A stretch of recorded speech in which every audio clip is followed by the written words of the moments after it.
What's good, folks? Happy Tuesday, and welcome to another episode of the Cover One Film Room. I'm one of your two hosts on this evening, Anthony Prohaska, joined by Mr. Eric Turner. We had a bit of an interesting last 2 weeks. 2 weeks ago, Yeah. we broke down the Buffalo Bills loss in the divisional round of the Cincinnati Bengals. And then last week, there was no official episode of the film room because myself and Eric and several members of the Cover One team were down in Mobile, Alabama at the Senior Bowl, scouting some of the best prospects in the nation and just having some of the best food that I've ever had in my life. I did not anticipate that. It was pretty good. It was quite consistent. Yeah, it's almost like we refined it over the years. Like we found the good spots, and then when we were down there, like, oh, we're locking these in, and each of these restaurants nailed it. And that was like, I appreciate you guys doing the legwork over the years of figuring out where to go. Cause this time it was just like, no, we know where we're going Monday, Tuesday, Wednesday, and everything was hit. There was no slacking when it came to the food. It was fantastic. Appreciate you, Michael, Slack member and Cover One Pass member, Michael Lucas, and friend of the show. He's pumped for the film room. Yeah. So we had a great time last week with all the good food, the good weather.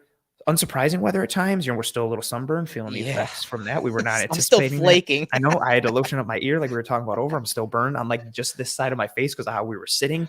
But it was a good time last week. Yeah, that place was great for breakfast. Even though it's a chain, I can't. Don't start. Can't get on that topic. I will. The beignets were legit. The breakfast there every morning was legit. We saw Dable and Shea Tierney every morning there.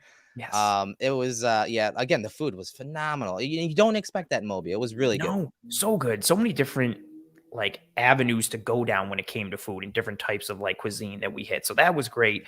The football was great. Seeing the practices live and up close and seeing the prospects live and up close and the battles and just how that set the tone for where we were going to go this offseason as a show, as a brand, for this very important Buffalo Bills offseason, not just for 2023, but for going forward for this team. And so there was no official episode of the Cover One Film Room last week, but we did multiple episodes of Senior Bowl Day breakdowns, which you can find on the Cover One YouTube channel. And that leads us into tonight's episode, Eric, where we are now fully into offseason mode. There is no more previous week's game to break down. We are now fully looking back, but with the idea of looking forward in terms of who this team is going to be in 2023 and beyond, in terms of personnel, scheme, X's and O's, anything and everything that we do here on this show. And Eric, tonight we focus on the defensive side of the ball in terms of off-season priorities, really focusing on several players like Tremaine Edmunds and Jordan Poyer, but also tying that into with the schematics of this Buffalo Bills defense and potential tweaks or wrinkles, things that may need to be seen or things that we hope to see in order for this team to move forward and, reach their goal of getting to the Super Bowl and winning it. Yeah, so we're going to cover tonight, we're going to cover some of the scheme, the tendencies of the Bills defense this past season. We're going to talk about maybe some ideas, solutions, some tweaks to said scheme, maybe some personnel changes. Obviously, we're going to talk about the big ticket free agents in, as Anthony said, Tremaine Edmunds, Jordan Poyer, and some of those other role players beneath them. But we are going to take a look at some of the film from those players and why they are important to the Bills defense. Not necessarily making a case, but showing you what they do that makes the defense so good.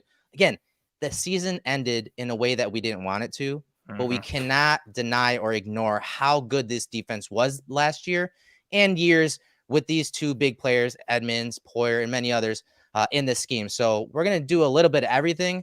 And we do have some actual film towards the end once we talk about that stuff. But let's start with the scheme. Let's start with their tendencies, what they look like on paper. So, and we're going to start with the pass rush tendencies by the Bills versus league average, courtesy of PFF and Andrew, our analytics guy. So obviously the Bills, they tend to rush 4 often, right? 78.3% of the time. Rush 5, 15.7%. Rush 3, 2.8%. The league averages for rushing 4 is 69.7%. Rushing 5 is 21.6%. And rushing 3, 4.4%. So rushing 4 is nothing new to the Bills.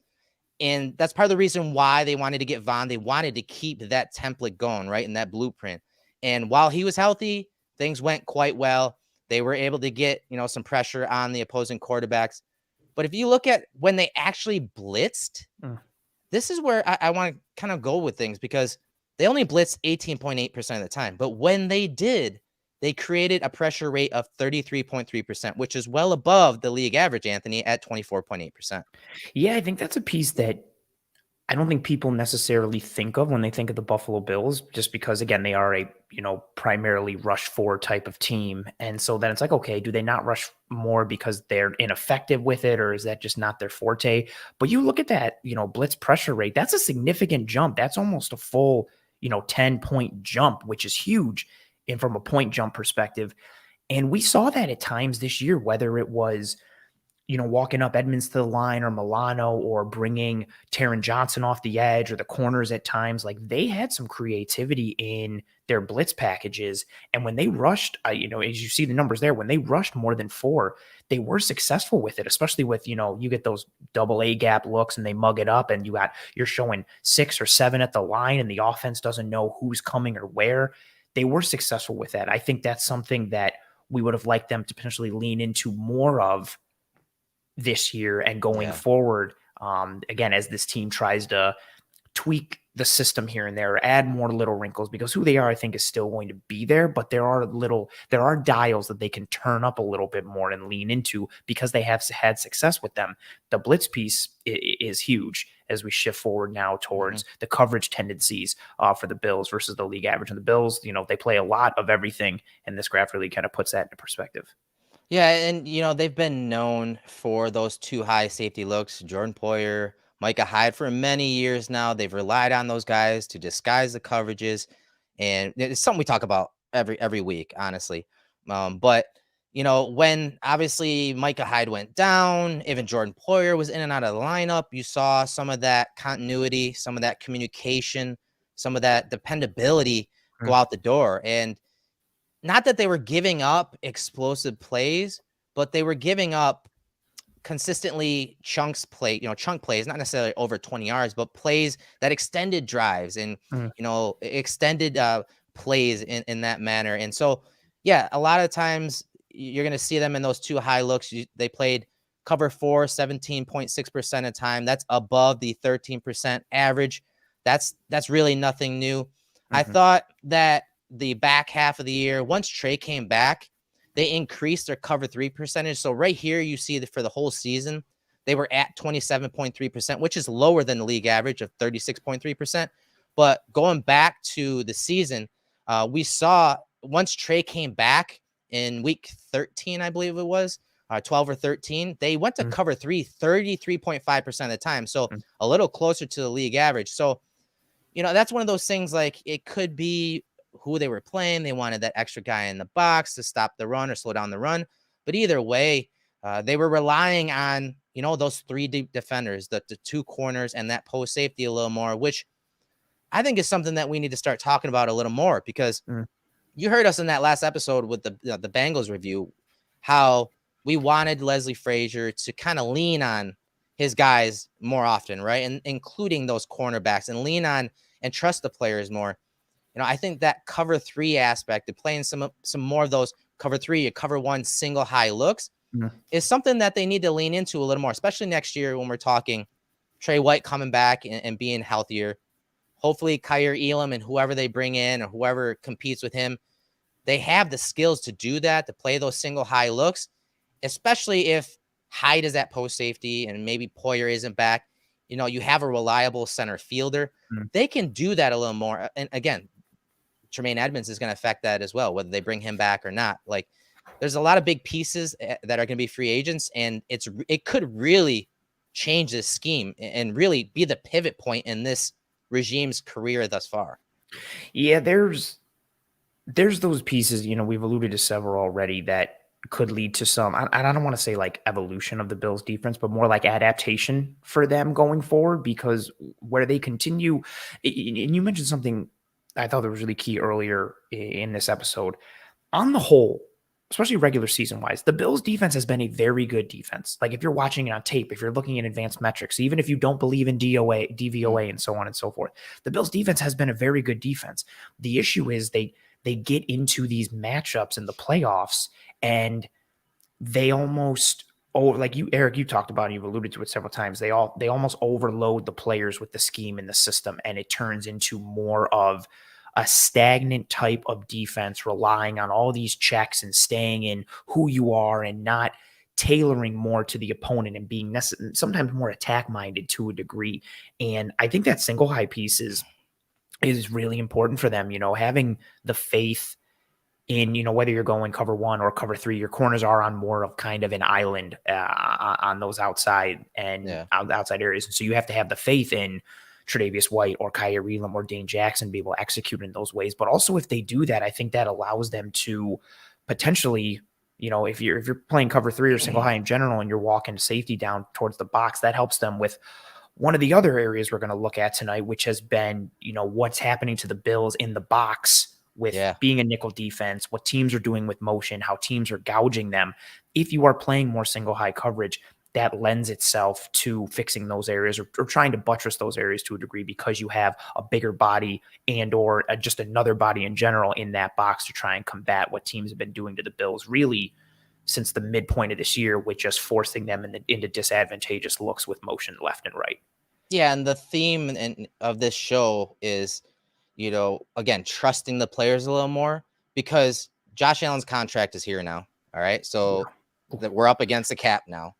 And you're paying certain players. We're talking defense tonight. You're paying certain players to be those guys on defense, to be the cornerstones and foundational pieces. And so you need to start relying on those guys more. You need to start trusting those guys more so than the scheme, because for many years, it's been a 111 thing. It's been a trust the scheme over the players. And the players need to start being trusted a little more. And the staff and the front office need to start trusting them because that's what they're paying them for. You have a guy like Trey White that's getting has a good contract. You have a guy like Taron Johnson who's paid like one of the better slots in the league because he is. You have Von Miller obviously coming off an injury, but you're paying guys like that to be the cornerstone pieces. You need to trust them a little more and they need to step up. And so that's why we're going to continuously say, hey, the staff needs to trust those guys more. And it goes back to what you said. Stop overloading the players with scheme and X's and O's. Trust the Jimmies and the Joes, not necessarily the X's and O's, right? And so can I add a point real quick on that? When we get to, and I said this 2 weeks ago in Disguise coverage, when you get into the playoffs, playoff time, everything is all matchup based. Teams have your entire season on film, everything you've done, what you like to do in third and short, third and medium, third and long, what you do, on second down in this area of the field, so on and so forth. And with all the data available, opponents can detail every single tendency you have. You and I do this on Twitter, on this show. We detail what the Bills are and who the Bills are. Imagine what NFL franchises can do with full-time staff and somewhat unlimited resources. Like, they can pick you apart in terms of who you are. And that leads into the relying on the scheme part for the Bills defense, because the Bills know what their scheme is and who they are. And so do all their opponents. What usually happens is the Bills are just, in the regular season, are able to play that scheme to the level at which they can stay competitive and stay above all these other teams. But come playoff time, when everything is on the table and teams are putting everything into taking you apart, when you stay in that scheme that everybody knows and everybody can predict, you're able to be manipulated and able to be dictated to. And by putting more stock into the players and trusting them a little bit more with, and leaning into some of these wrinkles we're going to talk about, you can kind of fight that predictability and that stagnation and kind of fight fire with fire to a degree. Right. And so you alluded to motion rates. And if you look at these numbers over the last few years and how offenses attack the Bills defense, you see it. You just don't see these numbers all that often. So in 2020, opposing offenses motioned 51% of the time. That was ranked 12th. In 2021, that went up to 54.1%. That was ranked 11th. And then last season, 2022, the Bills defense saw motion 61.7% of the time. That was ranked number 1 in the league as a defense. And we noticed some of those big games. So week 3 versus Miami, they saw motion 88.4%. That's wild. Week 6 versus the Chiefs, 74.6%. Week 15 versus Miami, again, 86.4%. And if you go back to the divisional game against the Chiefs the year prior, they used motion 81.6% in that game. And so you're probably asking yourself, okay, what does that all mean? Well, we talked about overloading players and having the perfect defense called and trying to go from 4 checks to 15 checks in those big games that we have listed, motions and shifting before the snap forces the defense to align properly, but also post snap, they have to know all of those checks versus that new formation they're seeing. So that's one part of it that we kind of touched upon it in the last episode, but we got some of these numbers and it's mind boggling to see how much motion teams use against the Bills defense. And Yeah, and again, for those of you who are just seeing that, like those numbers are legitimately staggering, especially from this year, to have a 7.6 percentage point jump from 2021 to this year, and then seeing how hard good offenses leaned into it with, what Miami did twice, what Kansas City did this year, what Kansas City did last year. Erik, everything you said, that motion piece for a defense like the Bills, where, I'm going to say vanilla. I don't mean that to be like a backhanded compliment or an insult, but that's kind of what they are.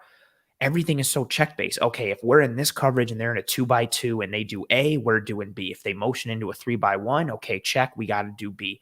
But if they come out and they're in, a 2x1 with 2 guys in the backfield, and then they motion into a 3x2 and then flip the 3 wide receiver side from the left to the right, all of those things involve real checks. Everybody has to communicate because everybody's responsibilities change based on the formation, based on the alignment. And then, Erik, what happens if we throw certain things in, like, okay, you're playing the Bengals this week, so we want to give a little extra attention to Jamar Chase or T. Higgins.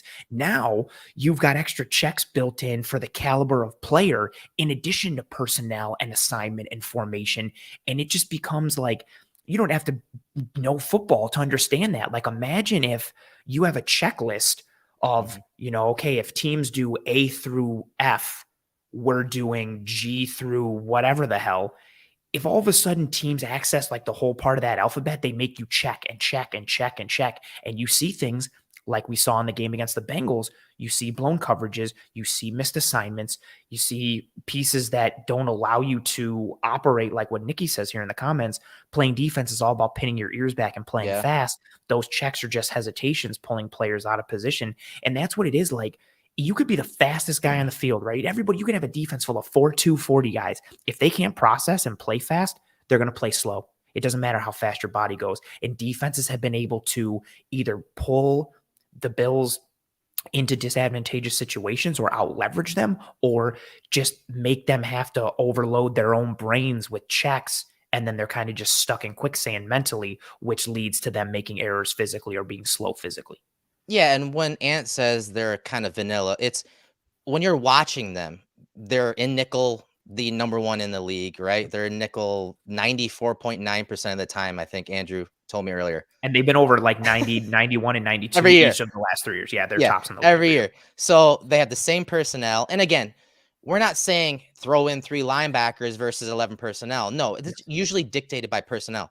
But teams want to keep the Bills in nickel. And so the Bills are nickel 95% of the time. They have to have those checks because they're going to be in those 2 high looks pre to post snap and change some things. But they're going to have those checks and audibles based on the formations or tendencies of that opposing offense. And so those changes and game plan type stuff happens more times than not after the snap, and those adjustments are made.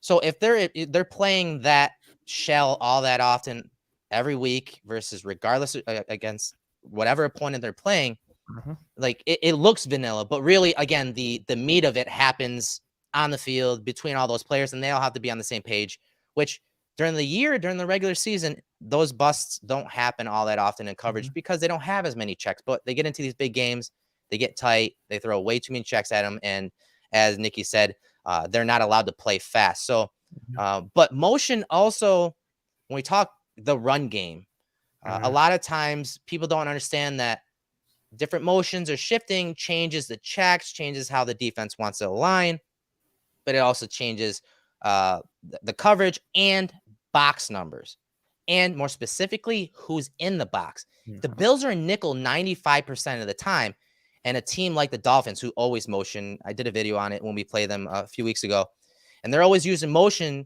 to get not only a light box, but to get a specific player in the box, such as Taron Johnson, who we love. We love him playing the run. He fires his gun all the time and does it quite well. But there were times, especially against the Dolphins, where Taron Johnson was the only second level defender against the opposing offensive line and run game. And so over the years, these are the tendencies over the years of Taron Johnson and where he was in the box and how often he's been in the box. So in 2020, his box snap count league rank was 21st. In 2021, it was 8th. And then last year it was 1st. And you can see the box percentage. So 2020 went from 9.2% to 11.5% in 2021. And then last year, 19.6% of the time. So 20% of the time, Taron Johnson was in the box. As I said, personnel by the offense usually dictates what the Bills are going to be in, and usually going to be in nickel. But sometimes when the opposing offense is in 12 personnel, 13 personnel, usually other teams will bring that third linebacker in. The Bills, more times than not, especially versus 12, they like to keep Taron Johnson on the field, stay in nickel. That's why they're up there in that 95% percentile when it comes to nickel. And so talk about this, man. This was quite an eye-opener because we like Taron Johnson into the box, but this screams that some things need to be tweaked a little bit, especially when you're talking matching personnel groupings. You hit it on the head. We love Taron Johnson, and I think every Bills fan should. He's one of the best nickels in the league, and part of what makes him so special is his coverage ability paired with his ability to play in the run. He's physical, he's violent, he's got that quick trigger like you mentioned. He fits the run well. Like, he is willing to take on blockers, he's willing to shoot gaps and make plays. But you don't want him being, if you have 5 defenders in the box, you don't want it being 4 down linemen and Taron Johnson. Or even if it's 6, like, you don't want him being that 6th defender in a box. Just at some point, more often than not, having him in the box is going to lead you into disadvantageous positions. We saw it in the, not just use one play, you talked about Miami. There's the example from the game against Cincinnati in the playoffs where they motion. Edmunds and Milano go with the motion. I believe it's from Chase. And it's literally just a 5-man box. It's 4 down linemen, and Taron Johnson's like the middle linebacker. And they would just run a pin and pull, and Mixon just It was so obvious, too. Yes. It was 4 wide receivers, 4 eligibles into the short into the side boundary. of the field. Into the short side of the field, and then they pulled. I think it was the tackle pull, right? The tackle wrap. Yep. Oh yeah, where they got Mixon right up inside. Yeah, and there was nobody in the middle. That's a tendency, and that was on film for the Dolphins game from the I think the Packers ran something similar. That Packers game, everybody that was tied to that Shanahan or whatever tree with LaFleur for the Packers, and then his brother with the Jets, and then McDaniel with the Dolphins, and we talked about it on the film room. We talked about it on Twitter. You saw it coming from everybody. They just kept motioning to pull Edmunds or Milano, or sometimes both, from the box, and the Bills, as part of their checks, they would shift, and now all of a sudden you've still got a light box in terms of number, but you've also got a light box in terms of like personnel size. And Taron Johnson is fantastic, but no slot defender is going to bat 1,000 in the box living as a linebacker. Nobody. I don't care if it's Taron Johnson. I don't care if it's Mike Hilton or Kenny Moore, or whoever the best nickel corner you think is. That's not playing to their skill set and setting them up for success. And teams were able to use, again, the Bills scheme and the Bills checks, knowing, okay, if we line up this way and we motion this guy, the Bills defense is going to respond like this. And more often than not down the stretch, especially in the playoffs, we saw them respond in that predictable fashion. And again, it's teams dictating to the Bills, which you never want in today's NFL. Offenses are already in the catbird seat because you can't hit quarterbacks and you can't touch the wide receivers and all these pieces. And if you're also allowing them to dictate what you're doing defensively and use your scheme against you, you're even more behind the 8 ball. Right. And like we said at the top, the scheme's great. 90% of the time, the scheme works. Yes. That 10% area has been in these big games, mainly in the playoffs, and we're seeing some of these glitches. And that's why we just believe, like, you have to start trusting these players more. Let those corners press. Let those corners press if Joe Burrow wants to get rid of the ball that quick. That's how you disrupt the passing game if you can't get there with your front 4, or even adding on with five pass rushers. So we want to see those type of adjustments. We want the staff to trust those guys that they're paying good money to do their job. So again, we like the scheme. There just needs to be some tweaks. Someone had mentioned going to some more of that split coverage look like we saw, the odd mirror stuff, right? Some of that odd mirror stuff where they have 3 defensive linemen Milano's that spy. When they ran that, anytime this year, it was, I mean, against the Chiefs, they won them the game at the end. They had Von then, so it was a little different. But when they ran against the Bears, it worked. When at the end of that game, when they ran against the Bengals, it worked. Yeah, it worked. But they just didn't use it that often. And what's crazy is that when they went to that odd mirror look where 3 pass rushers were going at the quarterback, Milano's hanging out near the line of scrimmage, being that spy, waiting for that quarterback to look to escape. They were actually getting pressure. That's what's crazy. They're actually getting pressure with 3 and not necessarily with 4. Yeah. And that's a good example of, and I understand the dislike or the hatred for some people, that's, being flung towards Leslie Frazier and Sean McDermott. But that odd mirror piece is a good example of when they busted that out against Kansas City. That was not in their normal bag of tricks. That was not in their usual repertoire. That was a new wrinkle. Yes. And it was opponent specific. It was matchup specific. And then they had success with it, and they used it going forward as, again, a wrinkle, or to use it against some of those more mobile quarterbacks like a Justin Fields, because that's what it's designed to attack. That was a pinpointed off-season developed plan that they kept in the holster, and they used it when they needed to. That was tremendous, and it helped win the game against the Kansas City Chiefs. Those are the types of things we need to see more of from this Bills defense in those bigger games. Because again, on the whole, large, and casting that wide net, this is a very good defense. Every single year they're towards the tops in DVOA. They don't allow explosive plays. They are a good defense. But when you get into those matchup specific games, that's where you need those wrinkles. That's where you need to turn those dials. And using that odd mirror package against Kansas City in the regular season was a great example of what they're capable of. They just need to lean into some of those things more. This isn't a defense and a scheme that needs a complete shift. They don't have to completely change personnel and change scheme. They just need to lean into certain areas and certain ideas more come playoff time against certain teams, because that's where they continue to fail in these big games against these higher profile teams where, if you lose, you go home. But from a large sample size regular season perspective, they're still a good unit. Right. And so if we're talking about personnel and what type of changes scheme wise could they, enact to Michael, we appreciate, man. He says, this is why we need cover 1 to have credentials. The regular would never ask questions like these while pretending to hold the Bills accountable. No, hey, I can't really waste any more breath on the credentials thing. Honestly, if we got credentials, there might not be a film room. So that's fair. So we'll keep it the way it is. Give and take. So what we can do, right? What we can do as a defense to tweak the scheme, add different personnel, because again, they may be losing some important personnel, guys that help disguise the coverage for the Bills defense. And so I think what they need to do is kind of tweak how they're disguising it. So what I was told was that offenses began to pick up and key in on the safeties. Regardless who was in there, they started keying in on where they were on the field and keying into the coverage post snap based on alignments and whatnot. So the disguise wasn't all there last year, which again is understandable with some of the injuries and changes that happened on the back end, especially the second half of the year once Hamlin went down. So I can understand that. So I think one thing they can do is to combine and create a hybrid type position out of Taron Johnson's spot as that nickel defender. Start incorporating that nickel position, which we've seen some of it, where the nickel becomes the deep half defender. So kind of combine safety and nickel and rotate into those 2 high looks. Something that I know I was told from a Texan source, Joe Dana, the new safeties coach coming over. I hit up one of my Texan sources and I asked him, tell me something about him. Just tell me something. Give me a nugget.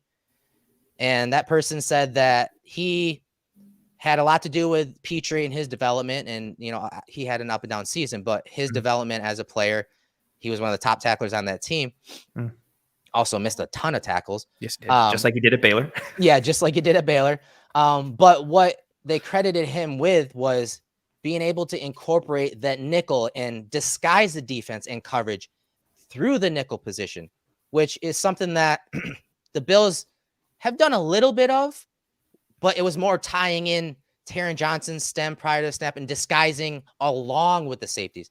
So now if you can somehow combine the slot position with the safeties, I think that's where you can have some fun where, maybe Taron Johnson becomes a half field defender or a post player post snap and changes that coverage a little more. I think that's one area that maybe Joe Dana, the new coach, can bring to the Bills.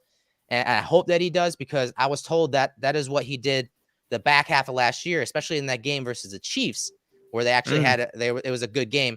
That type of stuff. I think that's one area on top of what we said, counting on those players, playing press a little more, playing man a little more, getting out of some of those tendencies that we can all see on paper. The Bills have to see this. Like, come on.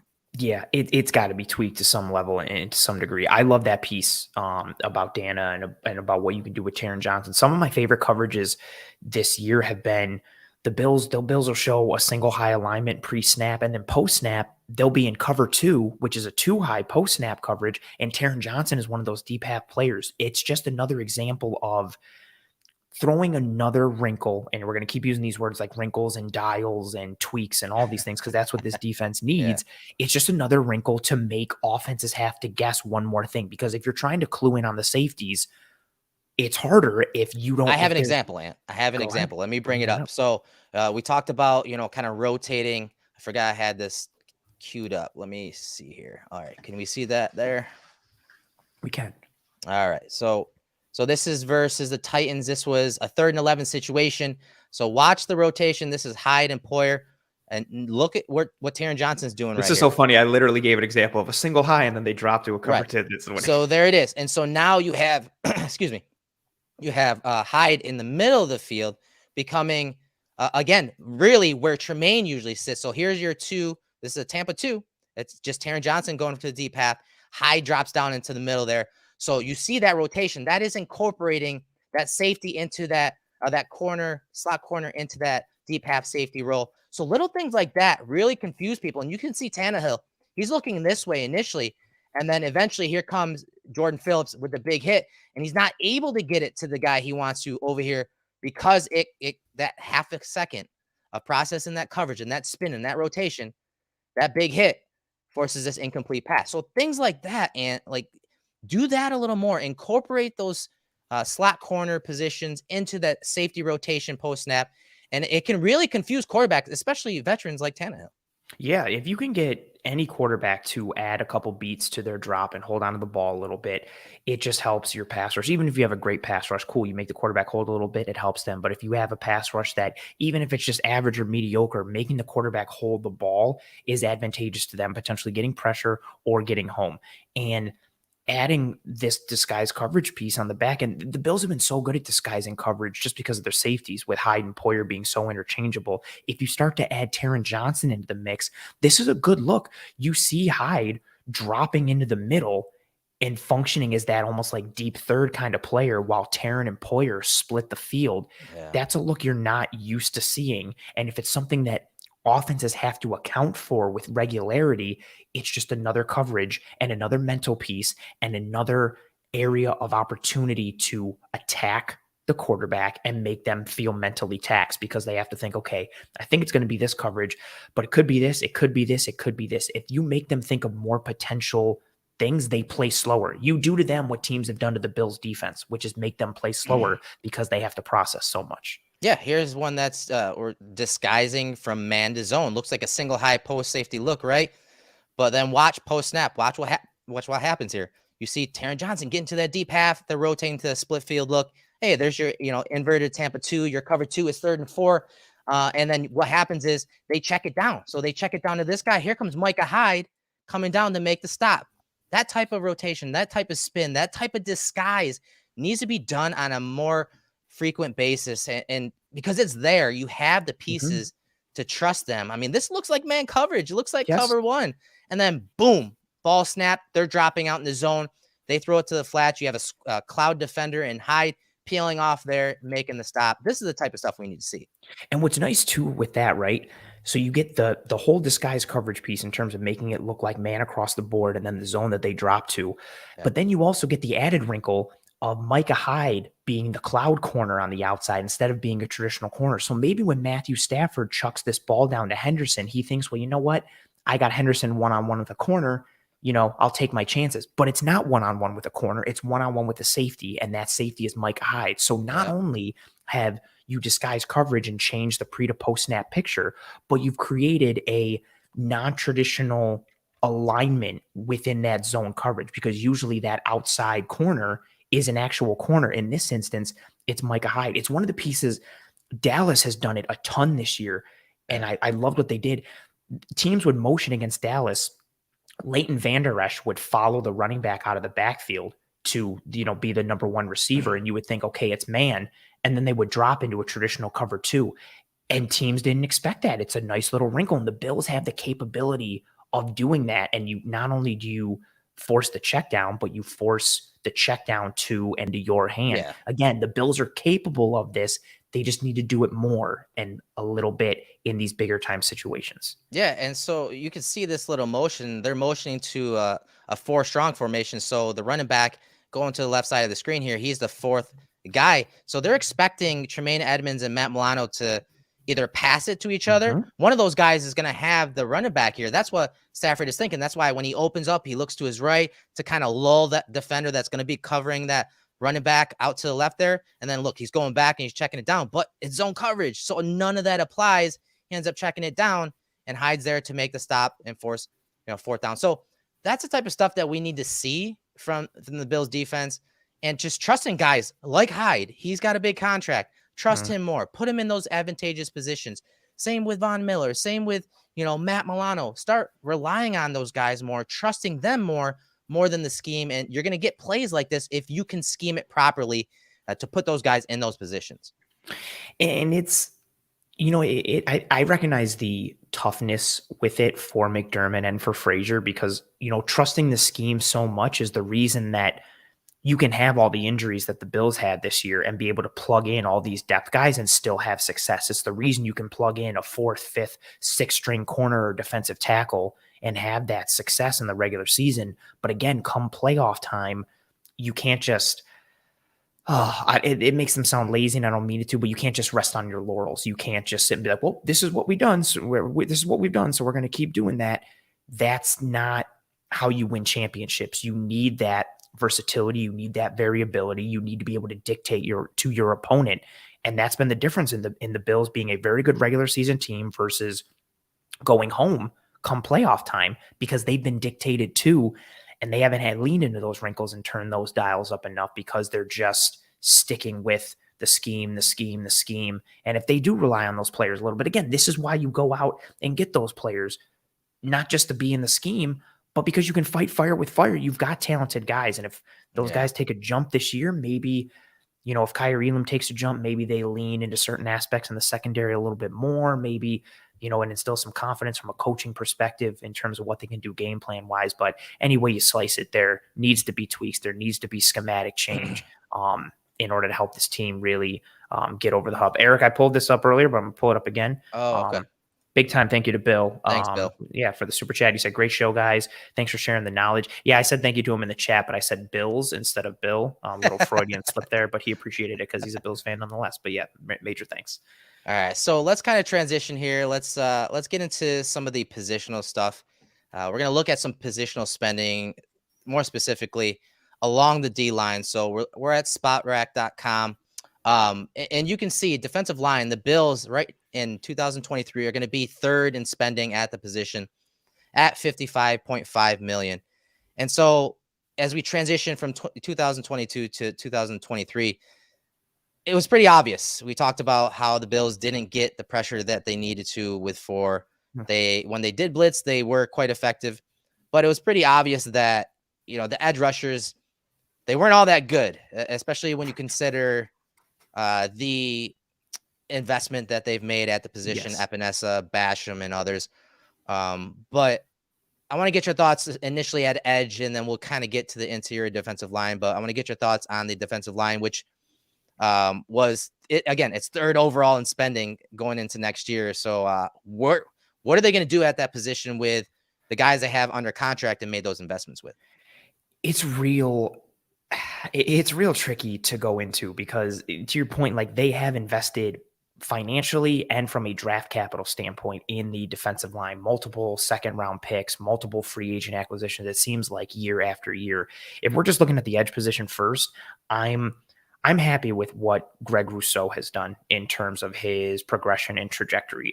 Again, coming in, he was a project. He basically played like one full year at the University of Miami at edge. Prior to that, he was a safety and a wide receiver. So he basically gets 1 year. Then he has the COVID opt-out year, comes into the NFL. He's really learning how to play edge on the fly in the NFL. And how does he respond? His rookie year, he's one of the best edge defenders in all of football. This year, he steps his game up a bit from a pass rush perspective. Mhm. You know, if you're looking at all the defensive linemen across the entire NFL this year with 20% of pass rush snaps, regular season and postseason, there was 244 of them. Greg Rousseau was tied for 15th in PFF's pass rush productivity at 9.2. Von And Miller, so that's not grades. Like I've had a lot of yes, comments on Twitter yeah, saying, "Oh, isn't that kind of subjective? It's grading." No, it's not no. grading. It's based on the production stats. So Yes, it's a it's separate. formula. It's a formula that combines sacks, hits, and hurries relative to how many times they rush the passer. So it's better than just being like, how many total pressures did Tim Yeah. have versus Jeff? Well, if Tim had 100 pass rush snaps and Jeff only had 25, using volume is going to skew that. So PRP is a formulaic basis to kind of measure more of the efficiency piece. And Greg Rousseau was 15th in Yeah. that metric. He was right behind Vaughn. I think Vaughn was 14. Yeah. Vaughn was tied for 13th, but Vaughn was at 9.3. Rousseau was at 9.2. But then when you go down, so again, this is out of 244 defensive linemen with at least 20% of pass rush snaps. Vaughn was 13th. Rousseau was 15th. Epinesa was 56th. Boogie Basham was tied for 131st. Once you get past Rousseau, that's where you start to see that dip in production. And we had the solid edge setting presence against the run for Greg Rousseau in his rookie year. I think you saw a positive increase in pass rush productivity this year from him. And I think he'll continue to grow because, again, he is a project. He should, in theory, only get better. But after Greg Rousseau, it was just an inconsistent piece for, oh, beautiful. You pull up the tweet there. Once you get past Rousseau, the edge grouping starts to get inconsistent with their pass rush productivity. And then when you look to the interior, there's even more questions, which is somewhat more troublesome and more worrisome. Yeah, and so I get a lot of questions about, okay, what were the splits like pre Von Miller's injury and then post? So Andrew did an awesome graphic about a week ago. And so this is the Bills pressure rate with Von Miller on the left, weeks 1 through 12, and then weeks 13 and beyond. And the team pressure rate prior to Von Miller exiting the lineup was 34.8%, which was ranked 15th. But let's break it down by edge and defensive interior line.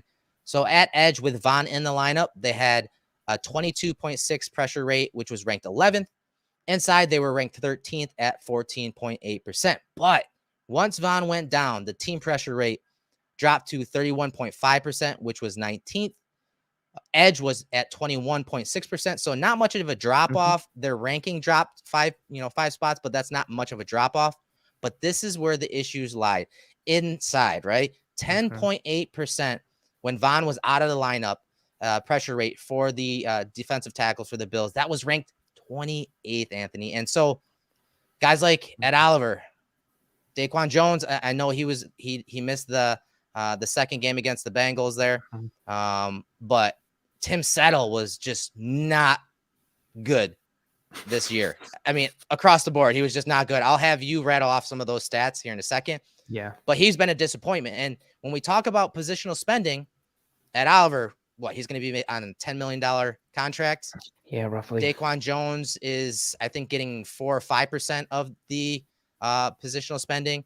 And then Tim Settle's at like 2 or 3%. So those three guys are going to be here next year and they're going to be counted on. And so when we talk about guys needing to step up and being counted on and to make plays, those three guys have to do a better job. I know the Bills dealt with some injuries, including Ed Oliver, but they needed more from those interior guys of getting the quarterbacks off the spot, up the middle, pushing the pocket, and they just couldn't get it once Von went out. Yeah, and when you're looking again at pass rush productivity, that interior is where you see these significant dips. So again, 244 defensive linemen with at least 20% of pass rush snaps in the 2022 regular season and postseason up to this point. Out of those 244, Ed Oliver was tied for 124th in PRP. Daquan Jones was 155th. Jordan Phillips was 157th. And then Tim Settle was tied for 211th out of 244. Then, and like you said, like you saw from the numbers there you pulled up in the graphic, the overall numbers took a bit of a dip, but the edge grouping from a percentage standpoint didn't take too much of a hit. But the interior took a huge hit from a percentage point standpoint and then the ranking standpoint corresponding. But you just saw the lack of consistency, the lack of consistent effectiveness from the interior. And that's the issue that we saw creep up with this team. And we might see in 2022 to start the year, depending on how much time Von Miller misses or what he looks like coming back. Who carries that mantle? Greg Rousseau in theory should take another jump, but you need to have that secondary pass rusher. I think most of us coming into this past year thought, okay, the third best rusher on this team after Von and Rousseau would be Ed Oliver. Some people even thought Ed Oliver would be the second best rusher overall after Von Miller. We didn't see it from Ed Oliver. Daquan Jones did what he could in pass production, but like we were talking about pre-show, anything you kind of get from him from a pass rush standpoint is kind of just the cherry on top. With how often he's doubled. Yes. With how often it's like some of the highest in the league. Correct. He has a huge double team rate. He still fights through that, and he's effective against the run. So anything he gives you from pass rush pop, is a cherry on top, but it's those other guys that have those one-on-ones where you need to see winning. And aside from Von Miller and Greg Rousseau at times, you really don't have anybody that can go out and get you a bucket at any point across this defensive line. And again, given how much they've spent financially and from a draft resource allocation standpoint, it's disheartening to see what we've seen. Yeah, so the investment through the draft and some of the contracts that being handed out, again, to Daquan Jones and Tim Settle last year. So look at the postseason PRP, courtesy of PFF here. So edge defender, which is surprising. Once I looked this up, I was surprised that Basham I even DM'd you. I was like, that's correct. You're like, hold on, is this real whole season or is this postseason? So he was 4th overall in pressures in PRP. He had 6 pressures in the postseason. Rousseau was ranked 10th with 9 pressures. Epinesa was ranked 25th with 4 pressures. And Shaq Lawson was 32nd with 3 pressures. And Lawson, that was important. Like him being not really good at rushing the passer. He's more of a hustle guy and a run defender. That was huge in the playoffs because more times than not, what the Bengals and the Dolphins did is they had a tight end to Rousseau's side and they slid protection that way. And they left the right defensive ends, Epinesa and Lawson, free. Left them free one-on-one, and they didn't have to worry about them. And that allowed not only them to take care of that edge defender, the right defensive end, but also Rousseau and those interior guys. So not having a guy on the right side of the defensive line definitely hurt the Bills. But you can see even at defensive tackle inside, Oliver was ranked 14th with 6 pressures. Daquan Jones, again, he only played 1 game in the postseason, ranked 18th with 3 pressures. But Tim Settle, man, 1 pressure the entire postseason. 1 pressure. That was ranked 29th. So it just goes to show, man, like they just weren't getting it done. They weren't cutting it. And so a lot of money is invested in these guys next year. It's time to put up or shut up because they need these guys to take their game to another level. It's a big offseason for them. It's a big pivot point for this regime. That's so well said. The pivot point for this regime, this team, it speaks to what I mentioned earlier and kind of the kickoff this episode. Like this is a very formative offseason for this team. And based on what happens with Tremaine Edmunds, Jordan Poyer, and some other pieces on this team this year and next year, you need the investments that you've made through the draft and financially, which a lot of them happen to be on the defensive line. You need those dividends to start, paying it forward. You need to start cashing in on those. And this team, philosophically, McDermott says it all the time. Brandon Beane has said it, like they believe in building from the defensive line out when they build their defense. And that's fine, but your defensive line has to win consistently, and they need more from the guys up front. Like there's no way around it. They need to either execute better or they need to function better as a unit. I know there were some injury pieces again that affected them throughout the year and going into the playoffs, but whether you're looking at it on tape, whether you're looking at it from an advanced metrics standpoint, it's too often that we're seeing bouts of ineffectiveness or bouts of just stagnation up front. And again, it's unacceptable in general, but especially given the commitment and investment that this team is given up front. You can't have that when you are, like you mentioned. So in 2022, they were 17th in defensive line spending. In 2023, like you mentioned, they're going to be third in defensive line spending. You cannot be a top 3 expenditure group on the defensive line and not get consistent production from that defensive line. Like that's not even taking into account the draft capital that you've invested with a first-round pick in Rousseau and 2 second-round picks in Epinesa and Basham. The Roosters got to come home to roost at some point up front. You need dudes to start making plays. You need dudes to start winning one-on-ones. You need to be able to play some ISO ball up front at some point and know, like, all right, that dude can get me a bucket. That's what they need up front. That's what they've been lacking, aside from Von Miller. Yeah, and Autumn asked, do you think we need a new D-line coach at this point, or is it more just talent is lacking? Obviously, it's a little bit of both. It's a little bit of everything. And with Basham, it's talent. Sorry. I think when I went back and rewatched the pass rushes against the 2 teams in the playoff, I mentioned that the threats outside weren't really getting home, especially the right side of defensive line, Epinesa and Lawson, and how they used running backs and tight ends on Rousseau. And when they did try to rush with 4 and use some of those twists and stunts, the offensive lines, again, not really good offensive lines that they saw in the Dolphins and the Bengals. With backups. What the quarterbacks were able to do from the pocket, from the spot on those twists, they were just getting pushed out wide. And you could see these chasms that these quarterbacks, Skylar Thompson, Joe Burrow, had over the middle, or at least down the field vision-wise. So a lot of that stuff was kept outside. There was no pressure up the middle in their face. And it was just, they weren't able to get the quarterback off the spot. And I do think that it's not just a talent thing. I think the defensive line coach is to blame for a lot of this. And so I do think that is an issue, Autumn. I don't think any changes are going to be made. I think this is it. I don't think there is going to be any more coaching changes or big shakeups. Yeah. That's how we're approaching it. Obviously, if something changes, we'll go ahead and, put out another pod to talk about it. But I think this is it. And whether you like it or not, Eric Washington is back as a defensive line coach. But again, those guys were invested in the draft for a reason. And those guys need to start stepping up. And because, as Anthony said, they're one of the highest paid groups overall in the league in 2023. It's time to start acting like it and playing like it. So with that said, let's shift to the secondary. Let's talk about some of the big free agents. First one, we're going to start in the secondary with Jordan Poyer. How important he is to the defense, everybody knows. Like we say it every week when we're breaking down film on defense. Anytime those motions or shifts happen and that coverage or defense changes, on the back end, the guys are looking to Jordan Poyer. And you see him giving the signals. We talk about all the hand signals and coverages and checks and all that. He's that guy. But he's also been their emotional leader over the years. Anytime they needed a big play, a big hit, he was the guy that kind of delivered that in those big moments, right? And so I asked Greg Thompson, I asked him, hey, man, what's a ballpark figure for Poyer for the Bills? Because you see Spot Track and you see PFF and some of the figures out there, but I trust Greg more than anybody on those websites.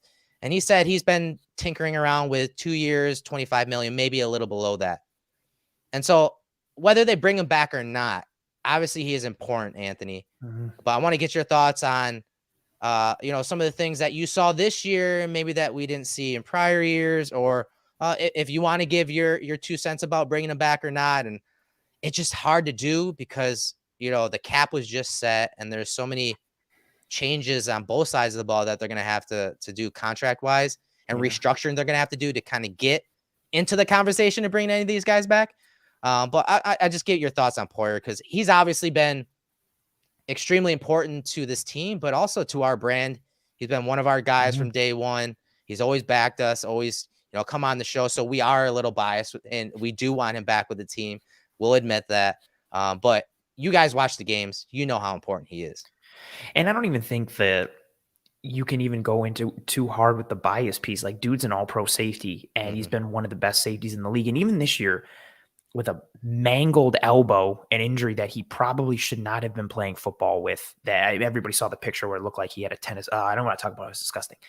Even with an injury to the elbow, potential lower body stuff going on for him, of the 92 safeties that had at least 10 targets this year, he was tied for the 21st lowest EPA per target. He had the 19th lowest rating against. He had the 20th lowest EPA. So on a banged up upper body, playing with one arm for the year, he was still top 20 in significant metrics for safeties. But I harken back to what he was in 2021. And we saw progression from him each year, 2019, 2021. And each year that defense got better as well. His 2021 was unreal for safeties. So in 2021, again, amongst safeties with at least 10 targets, he had the lowest EPA per target at negative 0.96. Negative is good for the defense. Negative 0.96. Budda Baker, who's a tremendous safety. Love him. Fantastic. I love him too. He had the fifth lowest, right, EPA at negative 0.59. Poyer had him by almost a 4.4 points. That's a huge EPA per target jump, right? So in 2021, lowest EPA per target. In 2021, he had the second lowest total EPA. He was first in points saved. That's an SIS metric that distributes credit amongst all players on the field for any given play. He was seventh in points saved per play. Listen to this one. He had the lowest quarterback rating against in 2021 at 7.6. Yeah. The second lowest was 18.4. Yeah. Double what his rating was against. He was also tied for the lowest yards per coverage snap. He had the second lowest yards per attempt when targeted at 3.3, and he had the fourth lowest completion percent allowed at 37.5. From an advanced metric standpoint, from a tape standpoint, he's been tremendously important to this defense. And then if you take out the schematic point, right, and you just talk about, like we mentioned, like from an emotional standpoint, from a cultural standpoint, he helps get guys aligned pre-snap. He helps set the tone midweek and pre-game. He's been tremendously important to the functionality both on and off the field of this Buffalo Bills defense. And then if you bring it back to the X's and O's and execution, just what he's able to do, him and Micah Hyde, we've talked about it. I think it's no coincidence that this Bills defense started to take off the moment they brought in Jordan Poyer and Micah Hyde. Their interchangeability and the way that they were kind of at the forefront of this movement of moving away from free safety and strong safety and having it just be two safeties, that's invaluable to a defense. And ideally, I'd like to have him back and be able to run that dynamic duo back. But dude has earned his right to test the waters and test the open market. And if he wants to chase the bag, more power to him. Yeah. I mean, we've talked about how much we like his play, and we're going to show you some of those plays and from this year. And yes, Hyde went down early. He was working with Hamlin, a younger safety. Hamlin's down in the box here. We talked about the big plays that he was still able to, really produce. And here's one as a post safety. So not his normal too high look. Look at this play here against Njoku, against the Browns, a big hit showing off that range. And, this is a 2nd and 6 situation. They're trying to push the ball down the field off of play action. Tight end sneaks behind the secondary, but not behind Jordan Poyer. He makes a play along the sideline, and you can see the sideline go nuts. Yeah, that's a huge play. And also, again, like he's making that hit and he's running with God knows whatever is going on in his elbow. Like you can see it. You can see the brace there. Look at that, everybody's. Yeah. Like I just want anybody who, even any football players, imagine running with a whatever's going on in his elbow, let alone tackling a grown tight end in the NFL. Like that's just, the range is tremendous. The play on the ball is tremendous. He had several plays like that this year. The one, the interception against New England that didn't stand because he bobbled it a bit. He covers like 80% of the field in the blink of an eye to be able to run all the way across field. Like more was asked of him this year because of Micah Hyde going out. He had to adapt his role a bit in order to meet the demands that were placed upon him in this defense. And he answered a lot. Like I quarterback wins aren't a thing, and neither are safety wins. But I think the Bills were 11-1 with Jordan Poyer in the lineup this Yeah. year, just ridiculous. And again, that's a testament that he was even able to play that many games with whatever the hell was going on inside that elbow and other things that he had going on. Yeah, here's another play on the ball in the red zone here, right? 3 eligibles to the bottom of the screen. They're running double post, and the Bills are pattern matching. So you have Edmunds right here carrying this post. And so this guy is normally, kind of working on the post right here, getting leverage on this corner.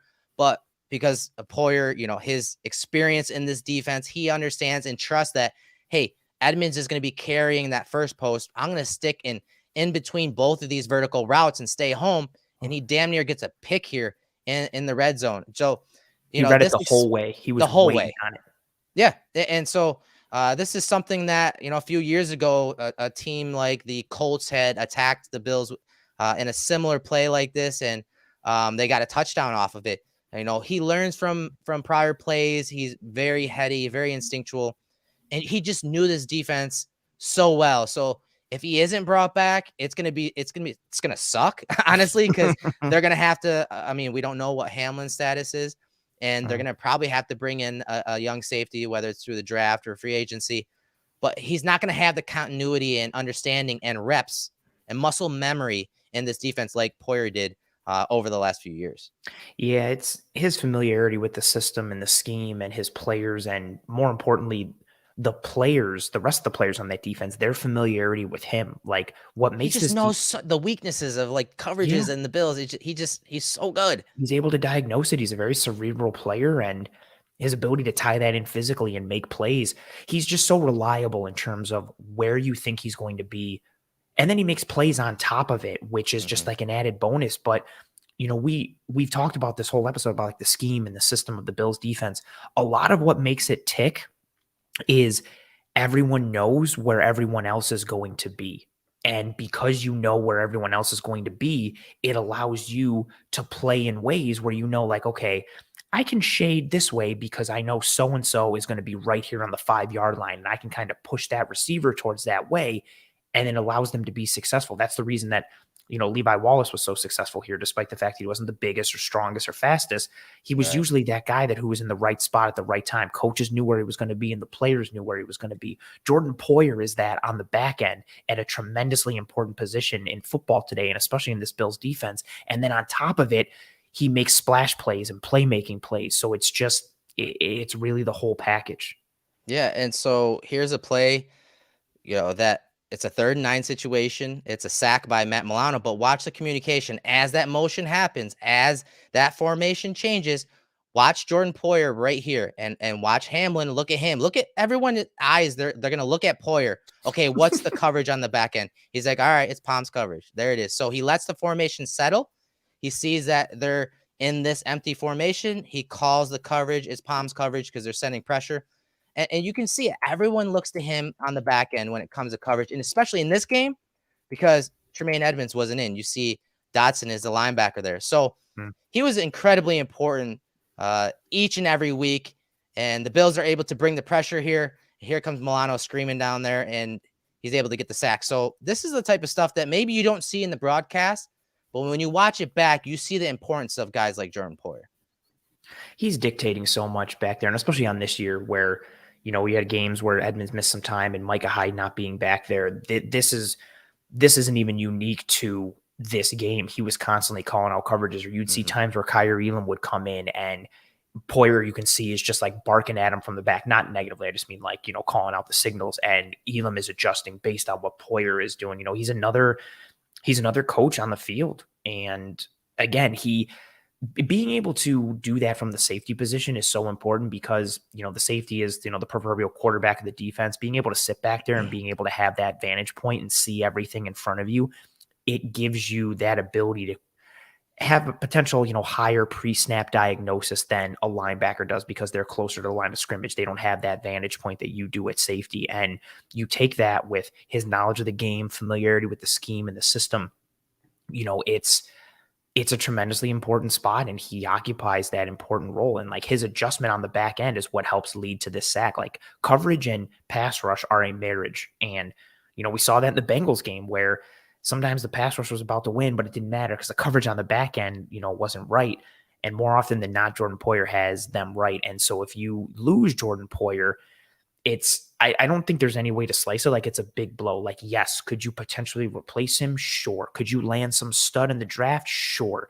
Yeah. But it's going to be hard. It's going to be an uphill battle. And I don't know how realistic or likely it is, especially in 2023. Like, I could understand the case for people if, we can replace Poyer and okay, maybe you feel comfortable with somebody who you draft this year and in 2024 or 25 or 26, you feel better. But if you lose Jordan Poyer, the odds of you being just as good or better at that safety spot in 2023, I think are significantly lowered because of the high level that he played at. And that's not a knock to anybody in the draft or any of the other free agents, but This is an all-pro dude. Like when you lose an all-pro, it's hard to replace an all-pro right away.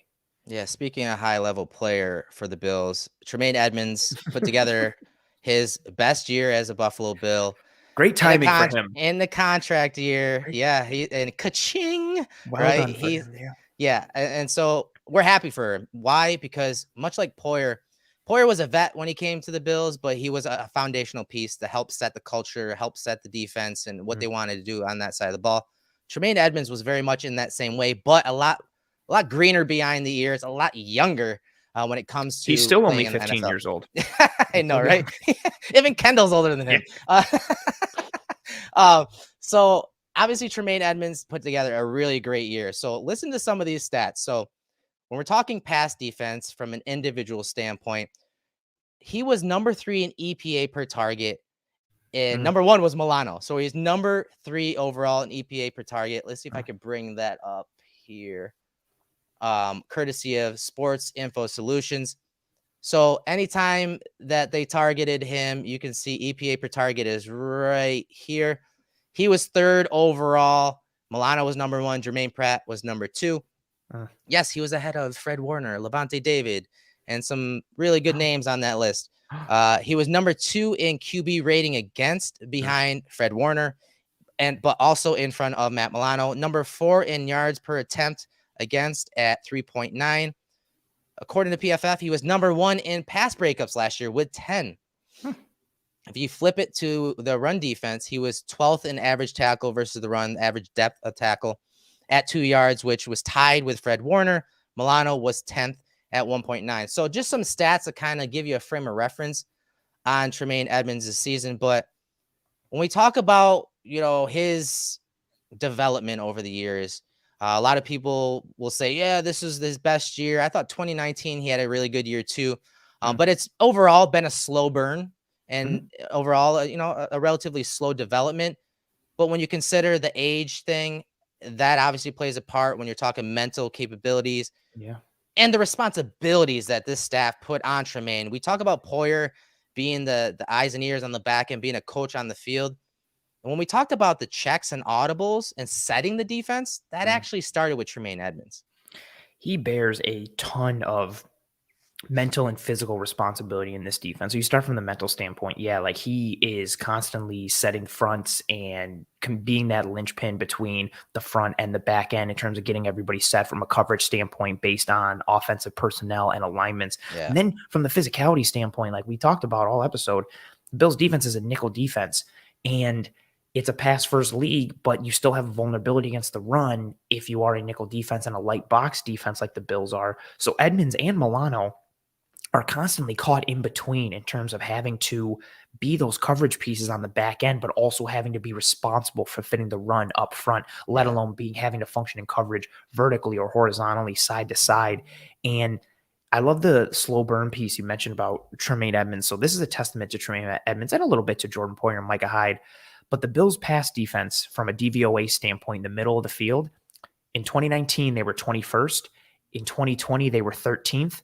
In 2021, they were 1st. And 2022, they were 2nd. So as Tremaine Edmunds has progressed, this Bills defense in the middle of the field has gotten better in pass coverage. I think that's no coincidence. And I also think it's no coincidence that we saw him perform better this year with the addition of a player with a skill set and a body type like Daquan Jones to allow him to stay clean against opposing offensive linemen, allow him to play fast instead of having to process and get in the weeds so much of having to shed blocks.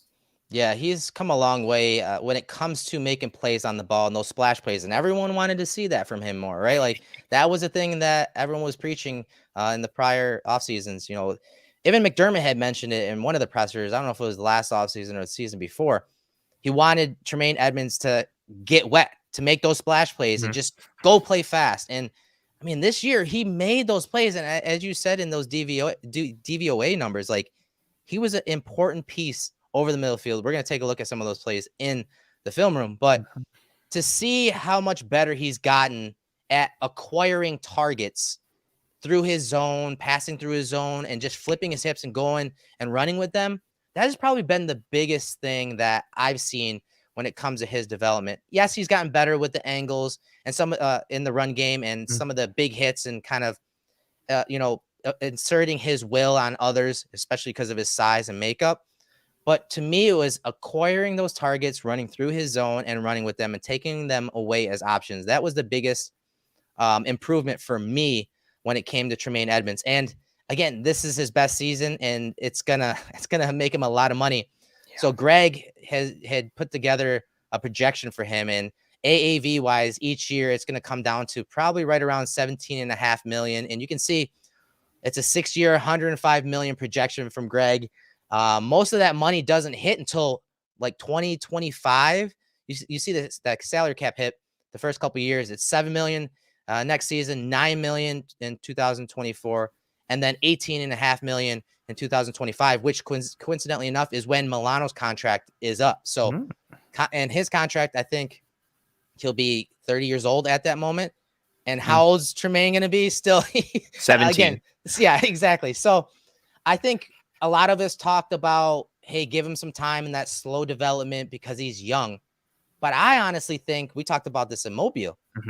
His age may be more important when it comes to this contract. When they drafted him, if all things were correct and they developed him properly and they got to the end of this contract, I think the age thing played a bigger part when it came to structuring that contract. And especially because they knew Josh and him were going to come up at the same time. I think that this part of the age discussion was more important than, hey, it's going to take him a few years to develop because of that age. I think this contract thing is huge. 6 years, you can do that because of how young he is. Yeah, absolutely. And he's willing to do that as well, because when he gets out of that contract, he has the potential to sign another significant contract. Yes. So it works for the team and it also works for the player. It honestly speaks to both sides. Again, we talked about it in Mobile. I don't see Tremaine Edmunds leaving. I think the Bills anticipated this. They know his importance. And then from a contract standpoint, I think they would have had to have had this plan. Unless somebody comes out and wants to use him to reset the market, which I guess in theory could happen, especially with how he's viewed. Even when Bills Mafia was knocking Tremaine Edmunds, you had guys like Robert Saleh and Bill Belichick talking about how great Tremaine Edmunds is. So he's well respected across the league. But yeah, he could definitely sign that deal, and it could work from a Bill standpoint, but also for him because he can sign. This isn't the last deal, the last big contract he'll ever get because of how young he is. All jokes aside. Yeah, and you mentioned Belichick and Saleh, praising him for what he brings on the field, especially physically.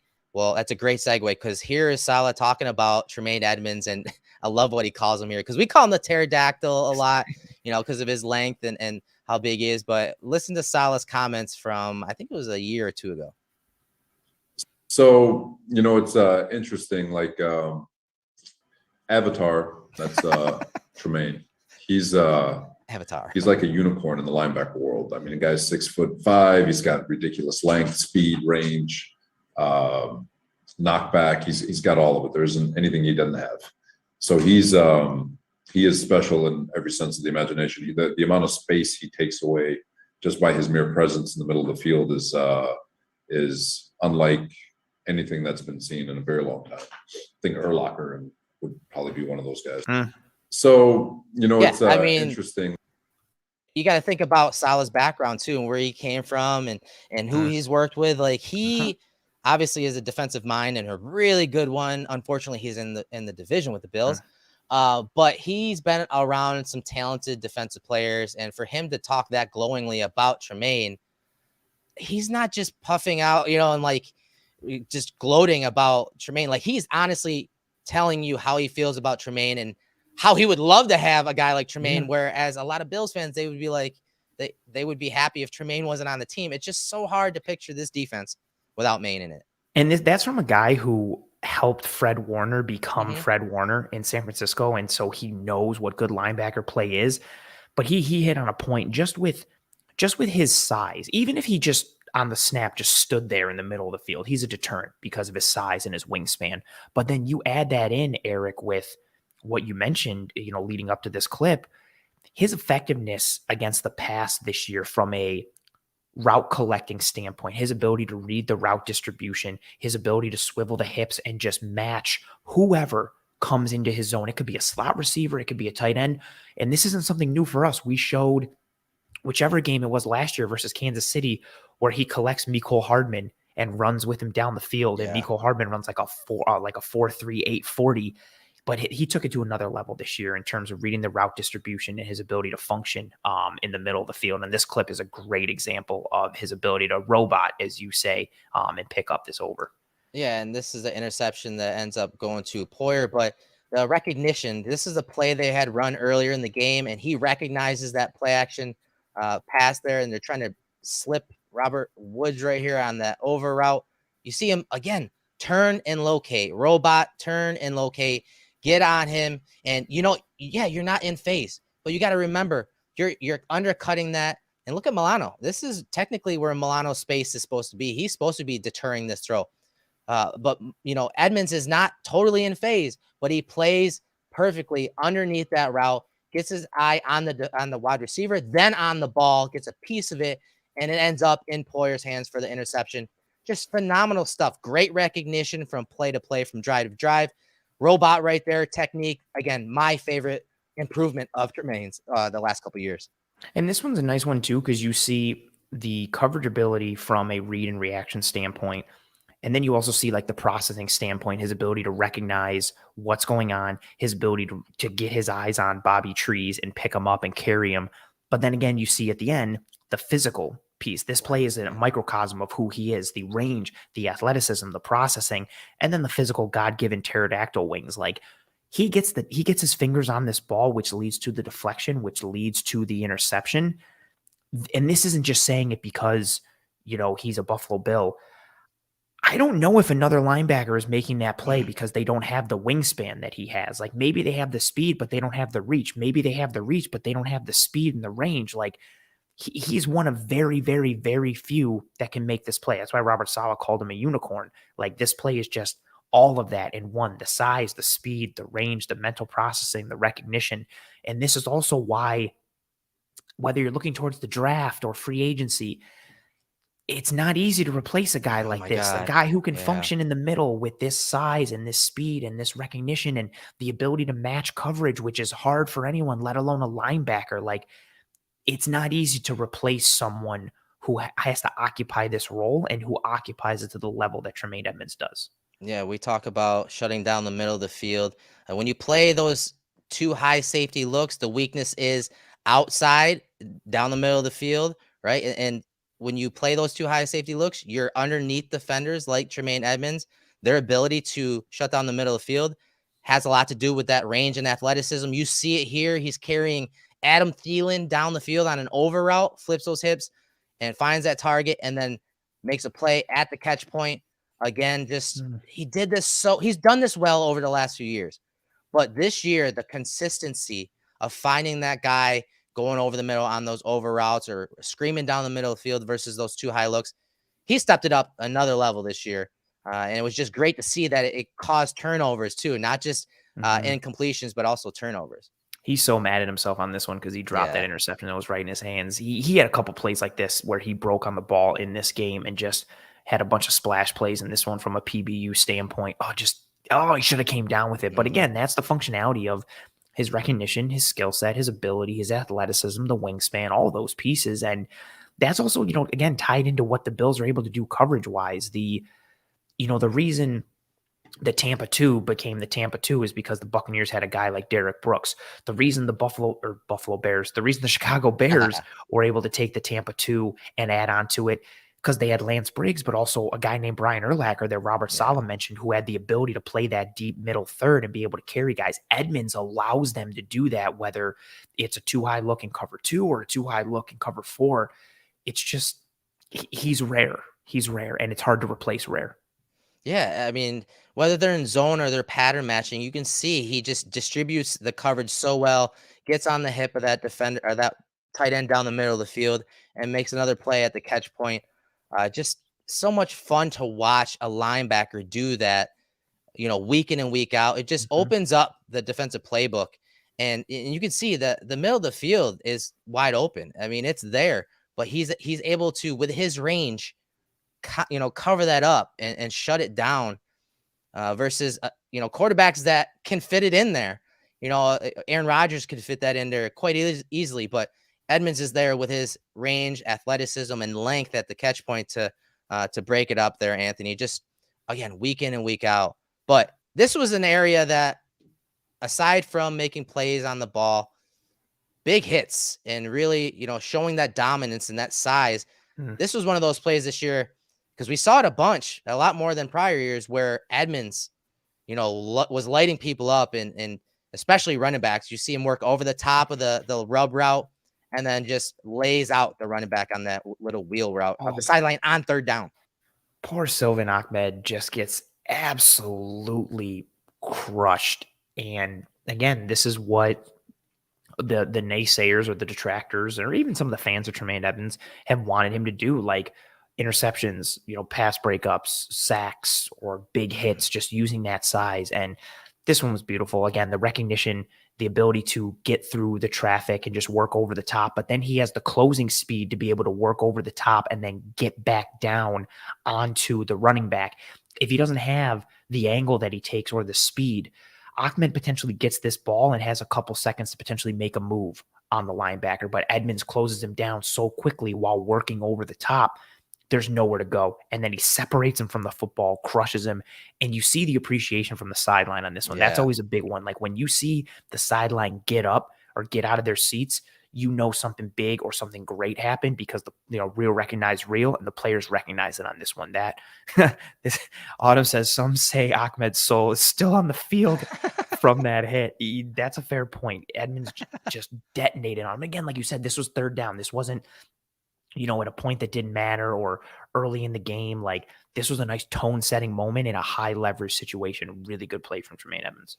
Yeah. And, he was making those plays on those, critical downs, those money downs. And so I talked about, there was an improvement with him against the run, firing downhill, but more importantly, his angles on these, perimeter runs. You could see him scraping down from depth, slowly creeping down towards the line of scrimmage, but also leveraging left to right on the screen here against a really good running back. And then again, that's a pretty good lick right there. He gets on Stevenson at the end there as he and Rousseau meet at the running back. So again, I think a lot of fans, when they knock Tremaine Edmunds, it's because of the run game, but we know that his coverage skills are way more important, and the passing game and defending the pass is really where the NFL is. So I can live with some blown run fits here and there, but I did see an improvement in this area, and along with the pass coverage stuff.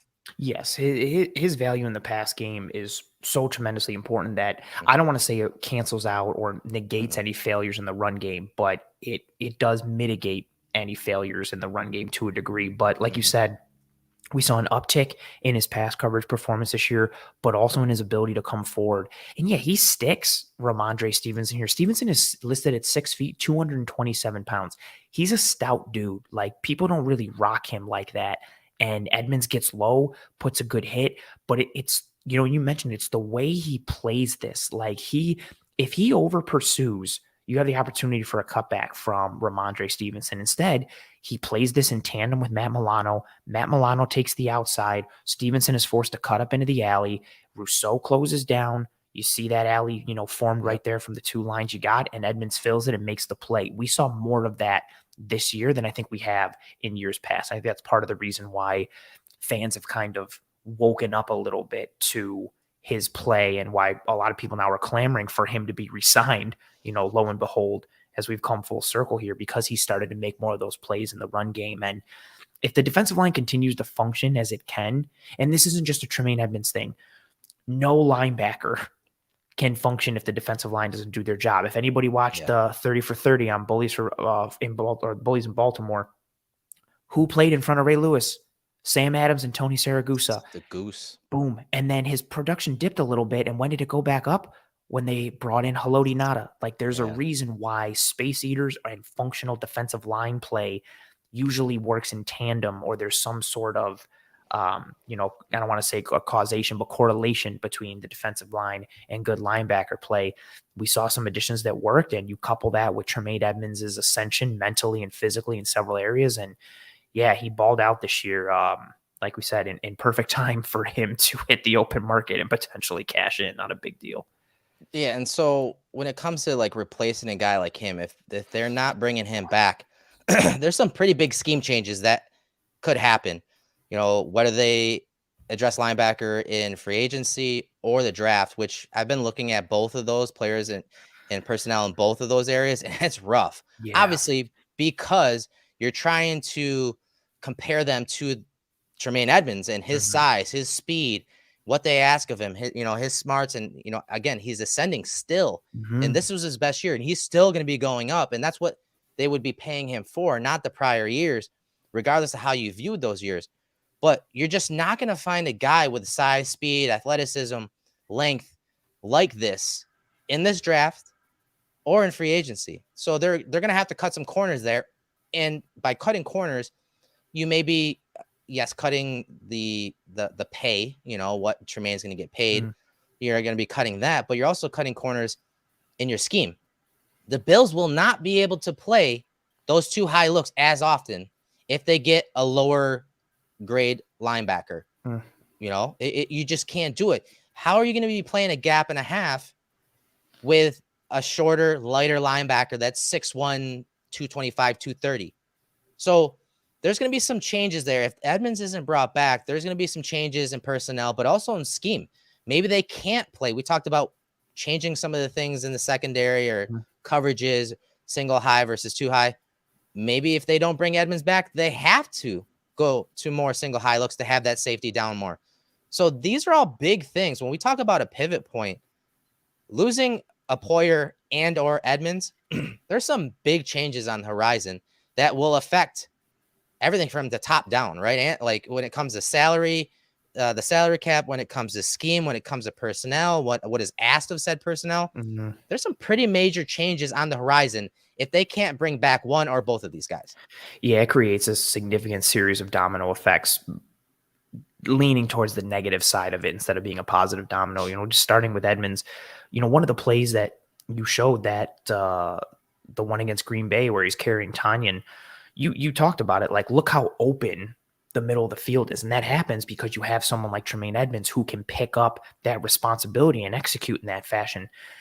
There's not really a linebacker on the open market that could potentially do that necessarily. And if there is, they're at the higher end of the spectrum where the Tremaine Edmunds of the world are going to be. So you're going to have to pay out the nose for that. So if you're doing that, you might as well pay for Tremaine Edmunds. Rookies, that's a lot to ask of a rookie. We already talked about it, what's put on his plate physically and mentally. To ask a rookie to come in and do that is a huge burden to bear. And so, yeah, you alluded to it, and it was already going into my head. If Tremaine Edmunds leaves, I expect to see more single high coverages and coverages that have more bodies in towards the middle of the field. And then that makes you susceptible in other areas, and it puts reliance upon your corners or your post safety because now they have less support. They have more ground to cover. They have more responsibility. And then if Poyer is also gone, now you're putting more responsibility onto that safety. Is that safety someone who can function in the post? How do they function in a too high world? Can they play towards the box? Where are they comfortable? There's all of these potential holes that are created that you then have to fill, and you're probably not filling them with players of the caliber of Tremaine Edmunds and Jordan Poyer. And that doesn't mean you can't win and it can't work. But like you said, that means you have to tweak the scheme. You have to change the system. Other players have to step up to balance out that absence and that hole that those players have left. It just creates a series of questions that in an offseason that already has several questions, you don't want these questions on top of it. If Poyer and Edmunds both leave, it changes your draft needs, your free agency needs. It changes scheme and X's and O's like you talked about. And it creates a situation that, given where the Bills are right now, it's a situation no team wants to be in, but especially one with championship aspirations. You don't want to have to go through this much of a dramatic change. And it would be a dramatic change in terms of both personnel and scheme to mitigate both of their losses. Yeah. And a lot of fans already wanted Frazier and some of the staff gone. So, okay, say they bring everyone from the staff back, which appears like they're going to. Yeah. And then you have these changes. Are you confident that the staff can execute a changed scheme without this personnel? It adds more questions than answers, right? And I think that's really the conclusion that you can come to when you're losing guys like this, foundational pieces that they've developed. Yep. That's what sucks because, as a guy that, we played, coached, it sucks to lose guys like this because you invested not just the money into them, you invested in them as people too. Yes. And so to see they come them up walk, with you like, yes. you watch that like you're a dad. Like it's like watching a kid be born and then crawl and walk and grow. You're watching this player grow up, and teams are like family, and that's it. You lose that piece. Like it's emotional on top of the schematic. Sure. And so if you lose that development, and so often we talked about how the defensive line really took a hit. They really haven't lived up to that. Well, these guys have. Yeah. These guys have. And now you're up against the cap and you're forced with these tough decisions. It just sucks because you have a position like defensive line, defensive end, like you invested some really high draft picks and they're still wishy-washy in their development, which it usually takes a few years. Like we'll say, like for me, I got to give a player 3 years, right? Same. 3 years projection. When you're doing scouting, it's a 3 and a 5 year projection. Tremaine Edmunds has hit that projection. He has. He's developed into the player, and he's not done developing. He's still going up. Yeah. He's still 16. So, I mean, you see these two players in Poyer and Edmunds, and they've developed, and you've invested in them, and now you got to kind of see them possibly walk away. It sucks because you've done that much investment in them. So, hopefully they can figure something out. I would, if they're going to bring one of these guys back, I think all signs point to it being Edmunds because they have a little more flexibility. Yeah. But I would love to obviously bring both of them back, and because they've just been such foundational pieces from day one of this regime. Yeah. And to bring it full circle with, we let off talking about the defense with the defensive line. This is where, if you lose a Tremaine Edmunds or you lose a Jordan Poyer, this is where hitting on your AJ Epinesa or hitting on your Boogie Basham mitigates that loss. There are other players you can lean on and be like, okay, we're losing A and B, but guess what? We got C, D, and E ready to make the jump, or we can put more onto their plate and mitigate that. And we can patchwork together the positions where we're losing guys at. And like you said, we're wishy-washy in those areas. And that when you juxtapose that with the players who, like Edmunds, you drafted and developed, and Jordan Poyer, who wasn't drafted by the Bills, but for all intents and purposes, cut his teeth and developed with this team. When he was released from the Browns and signed by the Bills, I don't know how many Bills fans were like, oh, sweet, there's our other starting safety who's going to become an all-pro. Like, he evolved with this Bills team, and so he developed, and he's become a fabric of the community and the team and the culture on and off the field, and so is Tremaine Edmunds. And so you lose that piece from a culture standpoint, but also from the on-field perspective, and juxtapose it with, again, the questions that already exist with this team. What do they do? Even if Edmunds and Poyer come back, right? You still have the questions of, okay, what do they do at defensive line? What do they do at offensive line? What do they add at wide receiver? How can they do all these things? Now, if you lose one of Poyer or Edmunds or both, now you're sitting there with question marks there. And then it becomes, okay, like, which one's a bigger priority? Like, what's the hierarchy of our urgency and needs for all of these things? How do we address it? And how do we piece it together? You've got more holes in the dam, and you've only got so many fingers. Limited resources. Yes. Money and draft picks. Yes. There's only so much capital you have financially and draft-wise in order to fill those holes. And again, that's for saying for this team in general. But 2023 takes a massive hit if they're both gone. Like, there is and I don't want to make it dramatic or seem like it means the Bills can't win a championship, because that's not what I'm saying. But if you lose Tremaine Edmunds and Jordan Poyer, the odds of you being a just as good of a team in 2023 takes a significant hit. Like, you don't lose players of that caliber and replace them that easily. Yeah. And man, yeah, let alone going forward. But 2023, it would be a big piece. And that's what we kind of wanted to put in perspective for this episode. Jordan Poyer and Tremaine Edmunds are the big, potential free agents coming up for this team in this offseason, and what the Bills need to do to figure out their positions if they leave or if they stay. And if they stay, what scheme tweaks and wrinkles and dials need to be turned up for this team in order to move forward. Because, again, this is a good football team, but they just continue to hit, these blocks, and they can't get over the hump in the playoffs. And at this point, we wanted to break down and diagnose what they can do. And so defense was the focus this week. In next week's episode, the focus will be the offensive side of the ball in a very similar fashion, X's and O's, scheme pieces, tweaks, wrinkles, what we can see from this team to potentially improve in 2023 and help get this team over the hump. Again, we are in full-fledged off-season mode here at Cover One and here in the film room. So you're going to get these review pieces, but more with an eye towards the future. And then before we know it, Erik, the NFL Combine will be here. The start of free agency will be here. The draft will be here. Then it'll be rookie mini camp. It'll be full mini camp. But before we know it, it'll be September, and we'll be on opening day seeing what the 2023 Bills will be. Yeah, I'm excited. It sucks that the Bills aren't playing this coming weekend in the big game, but as we said, it's a fun team. It's been fun watching these players that we broke down tonight grow and develop, and we're ready for a new crop. All right. We're ready for free agency.